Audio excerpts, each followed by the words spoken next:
இப்போ நம்ம பார்க்க போகிறது ஓவரியில் ரிசர்வ் கம்மியாக இருக்குது.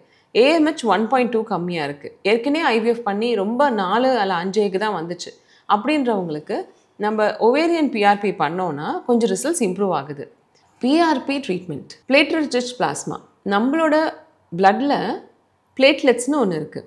அந்த பிளேட்லெட்ஸ் வந்து ரவுண்டாக நீங்கள் பார்க்குற ஜெம்ஸ் மாதிரி பிளட்டில் இருக்கிறது. ஸோ அதுக்குள்ளார நிறைய க்ரோத் ஃபேக்டர்ஸ் இருக்கும்.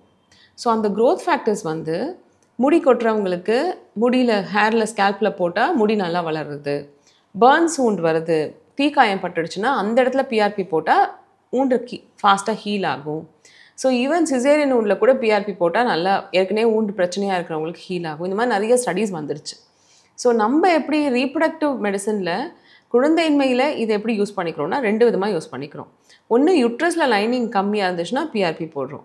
இப்போ நம்ம பார்க்க போகிறது ஓவரியில் ரிசர்வ் கம்மியாக இருக்குது. ஏஎம்ஹெச் 1.2 கம்மியாக இருக்குது. ஏற்கனவே ஐவிஎஃப் பண்ணி ரொம்ப 4 அல்ல 5 எக் தான் வந்துச்சு. அப்படின்றவங்களுக்கு நம்ம ஒவேரியன் பிஆர்பி பண்ணோன்னா கொஞ்சம் ரிசல்ட்ஸ் இம்ப்ரூவ் ஆகுது. எங்களோட எக்ஸ்பீரியன்ஸ் என்ன இருக்குது அப்படின்னா, நாங்கள் 2 விதமாக ஒவேரியன் ரெஜினுவேஷன் பண்ணலாம். ஒன்று வந்து பிஆர்பி, இன்னொன்று வந்து stem cells. So ovarian PRP அப்படின்றது வந்து பிளட்டில் இருக்க க்ரோத் ஃபேக்டர்ஸை பிளேட்லெட் மூலியமாக இருக்கிற க்ரோத் ஃபேக்டர்ஸ் எடுத்து ஓவரில் இன்ஜெக்ட் பண்ணுறது பேர் ஒவேரியன் பிஆர்பி. இது கொஞ்சம் சிம்பிளான டெக்னிக். இதுக்கு அடுத்த ஹையர் டெக்னாலஜி வந்து stem cell therapy. Stem cells என்ன? நம்மளோட போன் மேரோ ஒன்று மோஸ்ட் காமன்லி போன் மேரோவில் இருக்கிற பிளட் எடுக்கிற சைட் வந்து ஹிப் போன். உங்கள் இடுப்பு எலும்பில் ஒரு சின்ன ஒரு இன்ஜெக்ஷன் போட்டு அதுலேருந்து பிளட் எடுத்து அதில் மீசன்கைமல் ஸ்டெம் செல்ஸ்னு இருக்கும். ஸோ அந்த ஸ்டெம் செல்ஸை எடுத்து பண்ணும்போது இன்னும் கொஞ்சம் ஹையர் ரிசல்ட்ஸ் வருது. ஆனால் நிறைய பேர் போன் மேரோ இடுப்பு எலும்புலலாம் ஊசி போட்டு எடுக்கணுமா, அதுக்கு ஒரு ப்ரொசீஜர் பண்ணணுமா அப்படின்னு சொல்லி ரொம்ப பயப்படுறதுனால பிஆர்பியே ஒரு 50% ஆஃப் ஸ்டெம் செல்லோட ரிசல்ட்ஸை கொடுத்துருது. அதனால PRP is worldwide followed. இப்போ லாஸ்ட்டாக நடந்த இன்டர்நேஷ்னல் கான்ஃபரன்ஸில் பிஆர்பி பற்றி ஒரு நாள் ஃபுல்லாக ஒர்க் ஷாப் இருந்தது. அதில் இன்ட்ரா ஒவேரியன் பிஆர்பி பற்றி நிறைய பேசினாங்க. அப்படின்னா என்ன அர்த்தம்னா உலகம் ஃபுல்லாக இதை யூஸ் பண்ண ஆரம்பிச்சிருக்காங்க. So we can try it. ஒன்றும் சைட் எஃபெக்ட்ஸ் இருக்காது.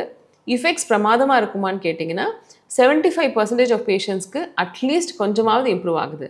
நாங்கள் ஃபஸ்ட்டு இன்ட்ராவேரியன் பிஆர்பி போட்ட வந்து ஒரு டாக்டருக்கு so I want to freeze my எக்ஸ்ன்னு சொல்லி வந்திருந்தாங்க. அவங்களுக்கு 10 டேஸ்க்கு இன்ஜெக்ஷன்ஸ் போட்டுட்டு நாங்கள் எக் எடுக்கும் போது 2 மெச்சூர்ட் எக்ஸ் தான் வந்துருந்துச்சு. So we were very worried. அதனால் எக் எடுக்கிற அன்னைக்கே அவங்களோட பிளட்லேருந்து பிஆர்பி எடுத்து அவங்க ஓவரியில் நாங்கள் இன்ஜெக்ட் பண்ணியிருந்தோம். ஸோ அந்த பிஆர்பி அடுத்தது அவங்க ஒரு கான்ஃபரன்ஸ் போயிட்டு 15 டேஸ் கழிச்சு வந்து திருப்பி we did a stimulation for her. அப்போது 2 தான் ப்ரீவியஸ் சைக்கிள் வந்தவங்களுக்கு அதே இன்ஜெக்ஷன் அதே மாதிரி தான் போட்டோம் ஒரு நெக்ஸ்ட் டைமும். ஆனால் 7 மெச்சூர்டேக்கு வந்துச்சு. ஸோ அவங்களோட ஏஎம்ஹெச் வந்து 0.2 சம்திங் தான் இருந்தது. ஸோ இவ்வளோ கம்மியாக இருந்தவங்களுக்கு நம்மளால் ஃபஸ்ட் டைம் 2 எக் எடுத்து செகண்ட் டைம் 7 எக் எடுக்க முடியுது. ஸோ இந்தளவுக்கு எங்களுக்கு இம்ப்ரூவ்மெண்ட் ஃபஸ்ட் பேஷனில் வந்ததுனால இப்போ நாங்கள் ஆல்மோஸ்ட் இந்த intra ovarian PRP egg collection பண்ணும் போது ஃபஸ்ட் டைம் எக் கலெக்ஷன் பண்ணும் போதே நாங்கள் வந்து இன்ட்ரா ஒவேரியன் பிஆர்பியை இன்ஜெக்ட் பண்ணிட்டோன்னா பேஷண்ட்டுக்கு அது ஒரு பெரிய ப்ரொசீஜராகவே இருக்கிறது இல்லை. ஏன்னா நம்ம எக் கலெக்ஷனுக்கு எனிவே நீடில் யூஸ் பண்ண போகிறோம், மயக்கம் கொடுக்க போகிறோம். அப்போயே நம்ம இந்த மாதிரி கம்மியாக எக் வரவங்களுக்கு பிஆர்பியும் போட்டுட்டு திருப்பியும் அடுத்த எக் கலெக்ஷன் டியூவல் ஸ்டிமுலேஷன் சொல்லுவோம். திருப்பியும் ஒரு எக் கலெக்ஷனுக்கு வரும்போது அவங்களுக்கு இன்னும் கொஞ்சம் எக்ஸு ஃபஸ்ட் டைமோட இன்க்ரீஸ் ஆகிறதுக்கு ஒரு ஈஸியான சான்ஸ். இது ஒரு கண்டிஷன் பண்ணுறது. இது இல்லாமல் இல்லை எனக்கு வந்து ஏற்கனவே வெளியில் எக் கலெக்ஷன் பண்ணி ஃபெயிலியர் ஆகிடுச்சு, நான் திருப்பி ஒரு ஐவிஎஃப்காக வரப்போகிறேன் அப்படின்னா லேப்ரோஸ்கோப்பி எதுக்காக பண்ணிங்க? சப்போஸ் கட்டி இருக்குது, ஃபைப்ராய்டு இருக்குது, இல்லை டியூபு செக் பண்ணணும், எதுக்காக லேப்ரோஸ்கோப்பி பண்ணிங்கன்னா அந்த ஆப்பர்ச்சுனிட்டியில் பிஆர்பியோ ஸ்டெம் செல்ஸோ போட்டுக்கிறது ரொம்ப ரொம்ப நல்லது. ஏன்னா நம்ம விஷனில் கரெக்டாக ஓவரியில் போய் எல்லா மருந்தையும் செலுத்திட முடியும். இல்லை எனக்கு லேப்ரோஸ்கோப்பிலாம் பண்ணியாச்சு, சர்ஜரிலாம் வேண்டான்னு சொன்னால் வெஜனலாவும் பிஆர்பி போடலாம். எக்கு கொஞ்சம் ஸ்டிமுலேட் பண்ணி எக்கு வளர்ந்ததுக்கப்புறம் போட்டால் தான் ஓவரி நல்லா தெரியும் நம்மளுக்கு. ஏன்னா ஓவரியே இந்த மாதிரி எக் ரிசர்வ் இருக்கவங்களுக்கு குட்டியாக தான் இருக்கும். அதனால் எக்கு கொஞ்சம் வளர வச்சுட்டு அந்த எக் வளரும் போது அடிவழியாகவே கூட பிஆர்பி போடலாம். ஸோ பிஆர்பி ஐவிஎஃப் பண்ணி எக் எடுக்கும் போதும் போடலாம், இல்லை ஐவிஎஃப் பண்ணுறதுக்கு முன்னாடியும் போடலாம். இது வந்து ரொம்ப செலவாகிறது இல்லை. It is costing you around 15,000 to 20,000 தான் மேக்ஸிமம் செலவாகுது.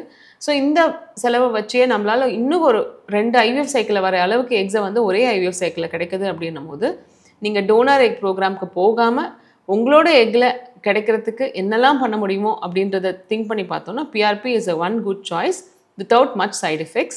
So can boldly take it up.